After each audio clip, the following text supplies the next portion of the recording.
On est en direct? Nancy, à toi la parole, oui. Bonjour à toutes et à tous et encore une fois, bonsoir à nos concitoyens qui sont situés sur un fuseau horaire nocturne. Bienvenue à tous à cette conférence organisée par l'AISBL Conscience congolaise pour la paix, en sigle COPAX, qui est une association internationale qui regroupe plusieurs personnalités des quatre coins du globe à l'échelle internationale. La conférence d'aujourd'hui se déroulera en 3 temps. En premier lieu, une petite introduction pour présenter l'Association internationale Conscience congolaise pour la paix, en sigle COPAX, et le contexte de son émergence. Dans un deuxième temps, je vais présenter les intervenants d'aujourd'hui et les laisser nous conduire dans la réflexion autour du thème choisi pour aujourd'hui. Et dans la troisième et dernière partie de cette conférence, nous allons donner l'opportunité au public de poser leurs questions directement aux intervenants, des questions évidemment en lien avec la thématique et les sous-thèmes qui seront exposés aujourd'hui. Pour faciliter l'échange, pour faciliter la police des débats, je vous demanderai de formuler préalablement vos questions, en tout cas en résumant en 3 ou 5 lignes maximum l'intitulé, le contenu de votre question dans la zone conversation Zoom. Pour ceux qui ont un GSM, qui nous suivent par GSM, il suffit de regarder les 3 petits points qui vous donnent les options pour pouvoir converser avec l'équipe COPAX et alors formuler votre question si vous voulez à la fin de cette conférence pouvoir passer et communiquer vos questions à nos intervenants directement. Donc, n'oubliez pas de formuler vos questions préalablement parce que les questions seront sélectionnées et diffusées à la fin de cette troisième partie. Malheureusement, vous comprenez bien qu'il nous est impossible, avec le temps qui nous est imparti, de donner la parole à tout le monde, mais nous essaierons de rassembler vos questions par thématique afin de satisfaire tout le monde.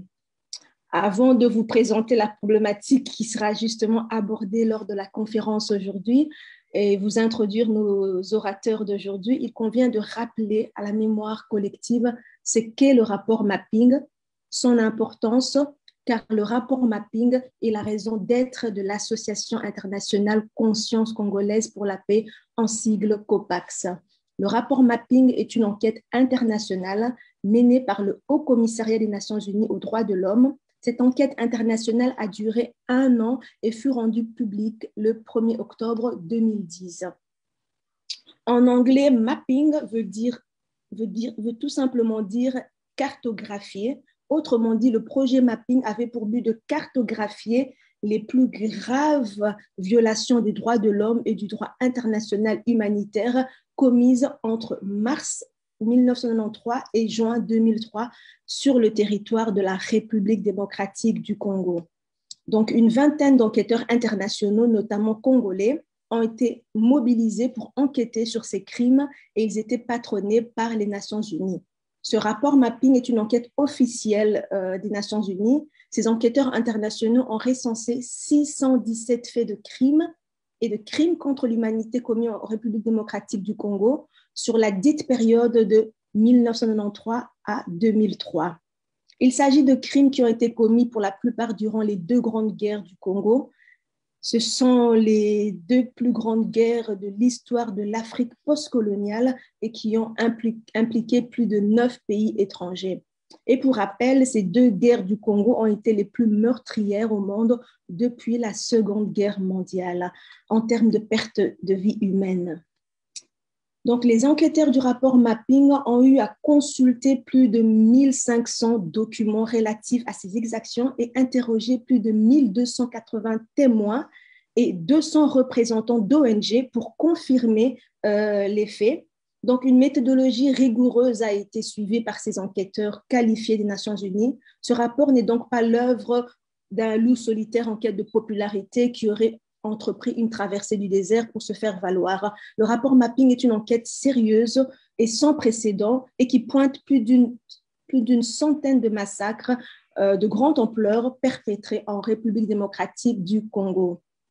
Plusieurs éléments de ce rapport sont d'ailleurs accablants et peuvent être qualifiés de crimes de génocide, de crimes contre l'humanité devant un tribunal compétent.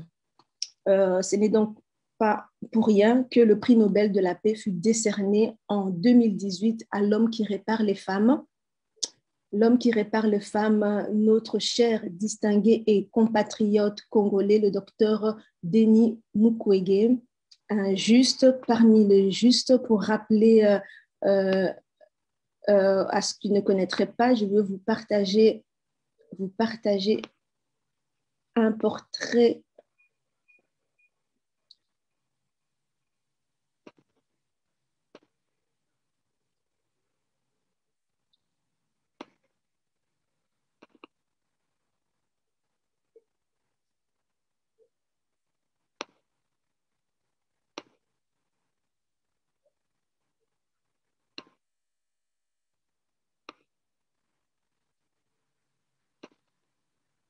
Donc, voici le docteur Mukwege en 2018, lorsqu'il a reçu le prix Nobel pour la paix qui a été décerné à Oslo en 2018.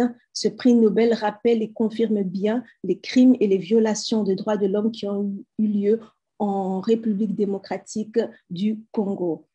Donc, ce rapport est un rapport sérieux et lors de la remise des prix, le docteur Mukwege à Oslo a lancé un appel fort en 2018 pour faire appel à notre responsabilité à tous, à nous citoyens du monde, afin que les responsables de crimes contre notre humanité cités dans ce rapport mapping ne restent pas impunis, car il en va de soi, il en va de la dignité de notre humanité commune à l'échelle internationale. C'est l'impunité dont bénéficient justement ces criminels de guerre qui encouragent le mal dans nos sociétés. Le docteur Mukwege, prix Nobel de la paix, nous a lancé ce défi en appelant à sauver la moralité et la dignité de notre monde en mettant un terme à cette impunité, car jusqu'à ce jour, en République démocratique du Congo, les victimes sont obligées de vivre sous le regard moqueur de leurs bourreaux qui sont toujours en liberté, comme si le droit de l'homme, comme si le droit international humanitaire, comme si la notion de justice n'était que des fables d'Ésope ou plus connues sous le nom de fables de La Fontaine. Donc, le 1er octobre 2020, ça faisait déjà 10 ans, le 1er octobre 2020, c'était le 10e anniversaire de la publication du rapport Mapping. Et malheureusement, jusqu'à ce jour, aucune volonté politique des autorités tant congolaises qu'internationales n'a été manifestée afin de rendre justice à ces millions de victimes dont les responsables des crimes sont clairement identifiés dans le rapport Mapping.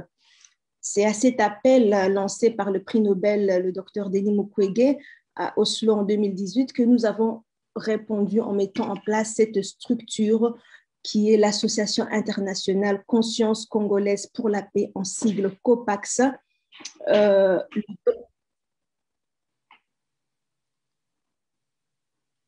docteur Denis Mukwege est donc la personne de référence au sein de cette structure Conscience congolaise pour la paix, en acronyme COPAX. COPAX se donne la mission d'opérer sur la scène internationale et nationale congolaise afin de sensibiliser sur l'importance d'instaurer une justice transitionnelle comme cela fut recommandé dans le rapport Mapping. Donc, au PAX, nous faisons un travail de plaidoyer afin que, sous l'impulsion des autorités congolaises, un tribunal pénal international soit créé pour juger les crimes et les criminels qui ont été identifiés dans ce rapport Mapping. Donc, Conscience congolaise pour la paix, COPAX, est une association internationale qui rassemble les Congolais et les Congolais d'origine de la diaspora, mais également tous les amis du Congo sont les bienvenus au sein de COPAX. Donc, n'hésitez pas, si vous voulez vous aussi contribuer, adhérer à la vision de Conscience congolaise pour la paix. Il vous suffit d'aller sur notre site www.copax.org et dans l'onglet menu adhérer, vous aurez l'opportunité d'adhérer, de participer, de contribuer à ce travail d'éveil, de conscientisation autour du rapport Mapping, autour d'une justice transitionnelle qui doit être mise en place afin que la paix, une paix durable, soit instaurée en République démocratique du Congo. et je suis moi-même membre du conseil administratif au sein de Conscience congolaise pour la paix, dont je rappelle l'acronyme qui est COPAX. Et pour ceux qui ne me connaissent pas encore, je réponds au nom de Mboui Elonga. Je suis diplômée de l'Université catholique de Louvain-la-Neuve. Je détiens un master en sciences politiques avec une spécialisation en relations internationales, diplomatie et résolution de conflits.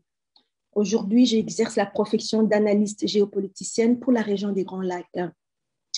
J'ai l'honneur de modérer la conférence d'aujourd'hui qui a pour thème, je vous partage rapidement le thème d'aujourd'hui.